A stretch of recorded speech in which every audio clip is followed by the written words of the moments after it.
Pessoal, a gente vai falar sobre princípios orçamentários. Hoje nós estamos na semana 2, no dia 3.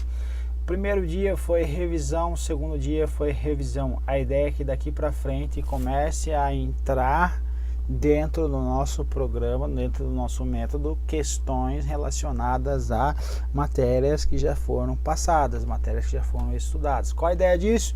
Para manutenção do ensino, para a revisão, para que você chegue na tua prova com maior quantidade possível de questões aí aprendidas. Para isso, eu preciso estar trazendo essa manutenção desta revisão.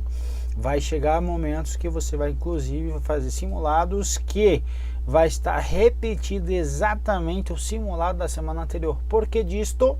É exatamente para você não se dar o luxo de perder questões, aquelas questões que você já errou uma vez, para você ver numa semana para outra que... Qual a ideia disso? Para você constatar na prática que questões que você ficou em dúvida, as questões que você não tinha certeza, na outra semana você vai continuar tendo dúvida, na outra semana você vai continuar errando, se você não olhar e sanear o que está incompleto aí no teu conceito para responder essa questão. Então essa é a ideia aí dos eventuais simulados que serão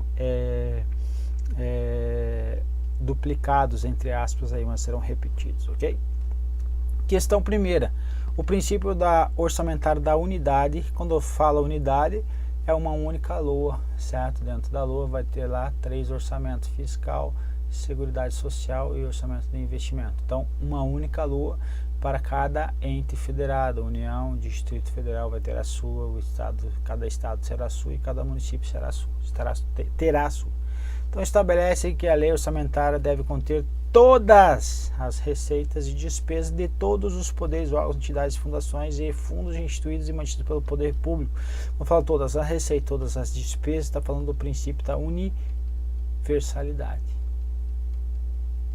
certo? Universalidade. Aqui é o princípio da unidade ou totalidade. Então, pode cair o sinônimo aí da unidade que a doutrina traz, ok? Mas não é da universalidade, que é a universalidade que vai trazer esse conceito aí. Tá aí para vocês. Questão 2. Quando o poder legislativo local não consegue apreciar, discutir, votar a lei e aprovar a lei orçamentária, o que acontece? Então a gente vai trazer na LDO a possibilidade de estar executando algumas despesas que são o que? Obrigatórias e outras que são o que? Prioritárias para o governo, perfeito? Então vai acontecer exatamente isso. O resto será a invenção do examinador. Vamos ver? O ente federativo inicia o exercício financeiro seguinte, ok? Em descumprimento ao princípio da anualidade? Não. O que é o princípio da anualidade mesmo? As despesas, elas pertencem ao exercício que forem legalmente empenhadas e as receitas pertencem ao exercício onde que eles foram arrecadados, perfeito? Então, se foram arrecadados aqui no ano de 2019, pode passar saldo aqui para ano de 2020, mas aqui vai ser uma despesa extra orçamentária porque já contou ou constou neste orçamento de 2019. Então, isto que é o princípio da anualidade, ok? As receitas e despesas pertencem aí ao exercício nos quais ela respectivamente foi empenhada e arrecadada, perfeito? O resto tá tudo errado. Então tá aí a definição, a gente já trouxe aí na teoria. Questão 3, terceira. O exercício financeiro do governo federal poderá ter início dia 1º de abril? Não. E desde que termine 31 de março? Não tem nada a ver. Onde que vai estar a resposta para a nossa pergunta? Artigo 34 da 4320 de 1964 vai falar que coincidirá com o ano civil, qual seja ano civil, 1º de janeiro a 31 de dezembro, resto invenção do examinador. Então, artigo 34, exercício financeiro coincidirá com o ano civil, 1º de janeiro, 31 de dezembro. Questão 4, violará o princípio da não afetação da receita. Não afetação é a mesma que o que? A não vinculação. Não vinculação de quem? De impostos, de tributos? Não. De contribuições e melhorias? Não. De taxas? Não. Então não é de qualquer tributo, é apenas dos impostos, somente deles, ok? Então, violará, está dizendo que vai violará o princípio da não afetação da receita para promulgação de lei estadual que impuser aos municípios. Veja que não pode impor a município nenhum porque eles são autônomos, perfeito? Aplicação de financiamento de programas habitacional estadual de 50% do ICMS a eles destinado. Então tem lá a destinação do ICMS parte para o município e o estado engraçadinho está querendo que vincule 50% desse ICMS a programas aí de financiamento habitacional estadual. Resposta então, vai violará ou não violará? Violará, então a questão está correta, certo? Portanto o item, ok? Nós temos algumas receitas que elas podem ser vinculadas, alguns casos que a receita de impostos poderão ser vinculados, certo? Então, transferências tributárias constitucionais de impostos serão aí no caso aí de saúde, casos de educação, casos de garantia para operações de crédito por antecipação da receita, garantia contra garantia com a União ou para pagamento para com esta, ok? Então esses são os casos aí que a gente já viu várias vezes.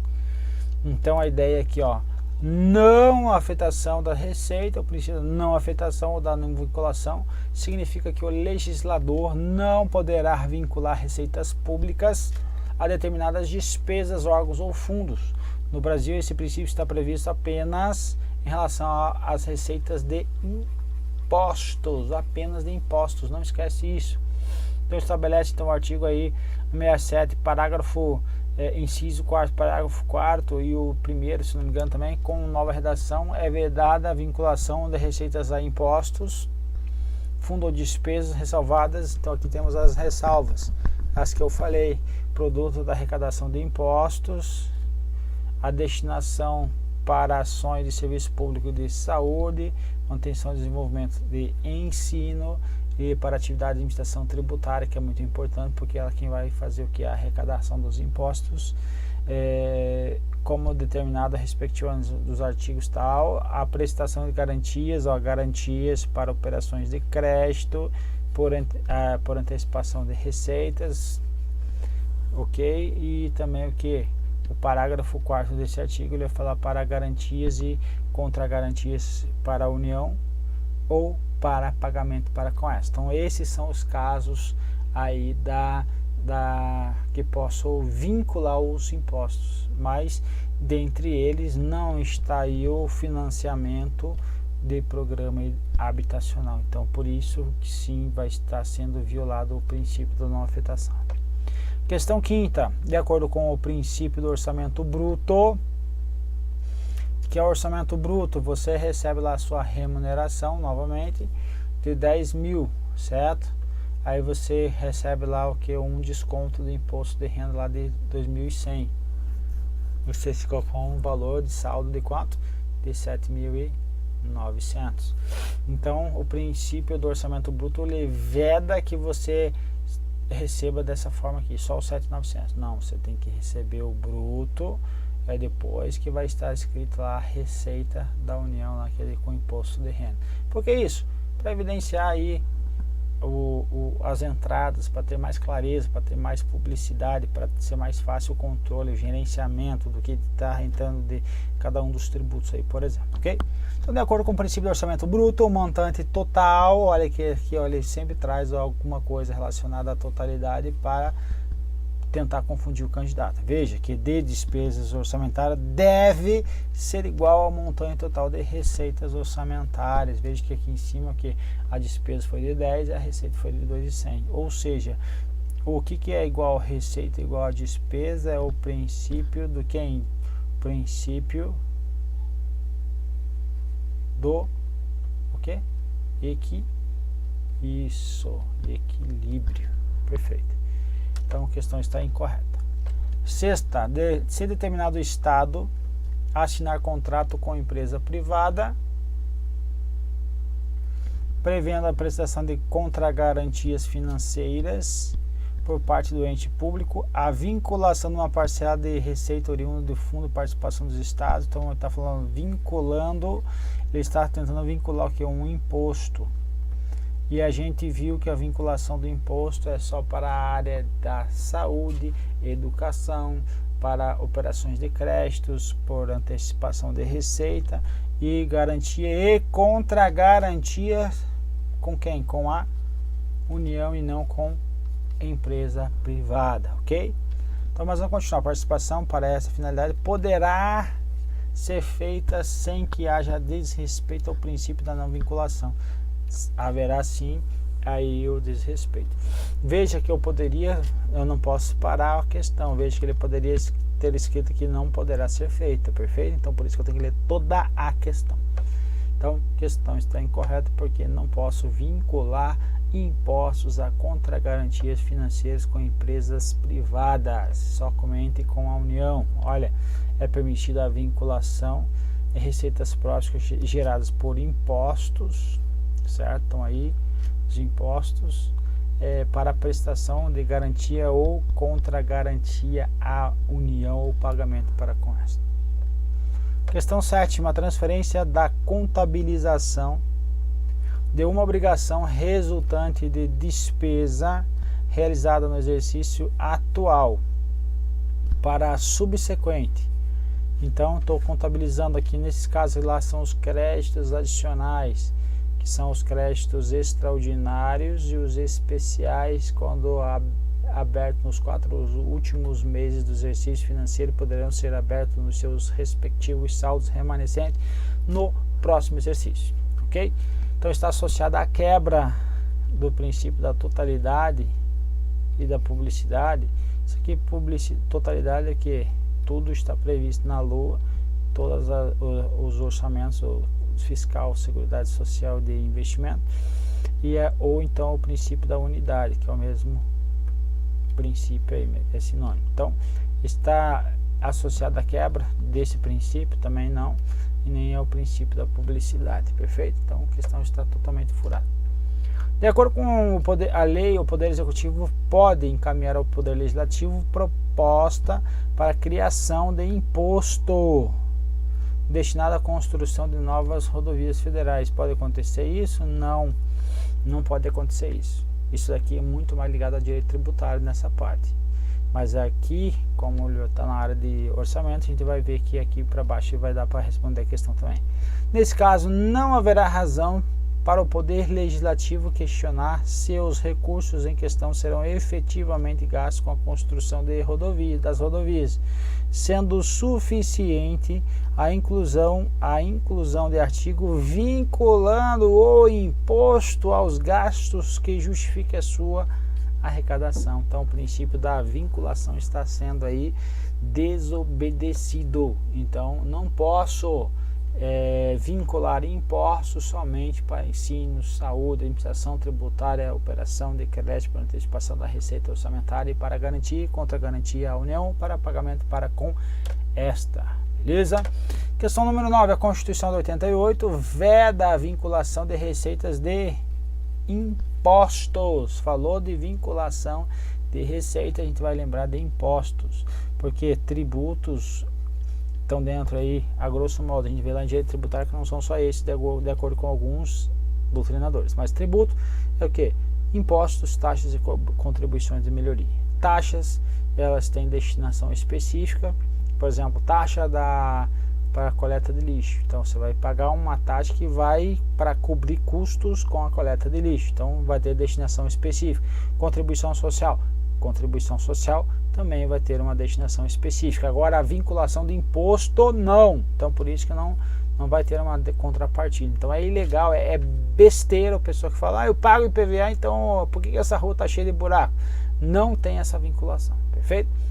Então, continuando aqui, ressalvada a repartição de produto, arrecadação de alguns impostos, aqui ó, que ele dá ainda a dica, elencados como um rol taxativo perfeito nas demais no texto constitucional. Beleza, o restante está certo, mas o que está errado é tributos e contribuições de melhoria, somente a vinculação de impostos que são vedados aí pela Constituição de 88. A última questão. A maneira como a legislação observa o princípio do equilíbrio orçamentário, receita igual a despesa, é útil para a compreensão dos instrumentos de intervenção econômica disponíveis no governo. Instrumento de intervenção econômica disponível no governo, principalmente no tocante à gestão de déficits, ok? Quase não trava a língua. Tá certo? Tá certo. Por exemplo, eu estou tendo mais despesa do que receita aí. Um clássico que está acontecendo agora, que é o caso da reforma tributária, reforma previdenciária, melhor dizendo. Na reforma previdenciária, estão vendo que está tendo um déficit, certo? Nessa geração de receitas que são menos que despesas. A gente sabe que, se você olhar na literatura aí, que ocorreu no passado, há alguns que defendem que a ponte Rio-Niterói foi utilizada com o orçamento da Seguridade Social, e também a construção de Brasília também foi utilizado com o orçamento da Seguridade Social. Por isso que hoje nós temos esse rombo, mas eles não vão lá mostrar a causa do rombo. E aí dizem apenas que as contribuições são menos do que o que é arrecadado, é menor do que é dispensado. Perfeito? Mas na realidade tem um rombo maior aí que o pessoal não vai atrás. Mas enfim, geração de déficits, tá difícil? Déficits, quase que não sai essa merda. Então, nas abordagens desse princípio, a Constituição, ao limitar as possíveis razões de endividamento do governo, interferiu na questão de déficits nas operações correntes. Então, ela na abordagem desse princípio, então, a Constituição, ao limitar possíveis razões de endividamento do governo, interferiu na questão, certo? Certo, porque nós temos aí, por exemplo, aí, operações de créditos que nós podemos utilizá-lo. Então, observa-se que o princípio do equilíbrio é útil, porque se eu estou vendo que tenho muito mais despesa do que receita, o que eu vou ter que fazer? Eu vou ter que controlar os meus gastos, eu vou ter que utilizar-me de operações de crédito, eu vou ter que emitir moeda, vou ter que utilizar aí a emissão de títulos públicos. Então tenho várias situações aí que eu vou ter que estar me utilizando. Então por isso que esse princípio realmente é útil para a compreensão dos instrumentos de intervenção econômica disponível ao governo. Ok? Povo, seria isso. Vamos para a próxima agora. Um abraço, até breve.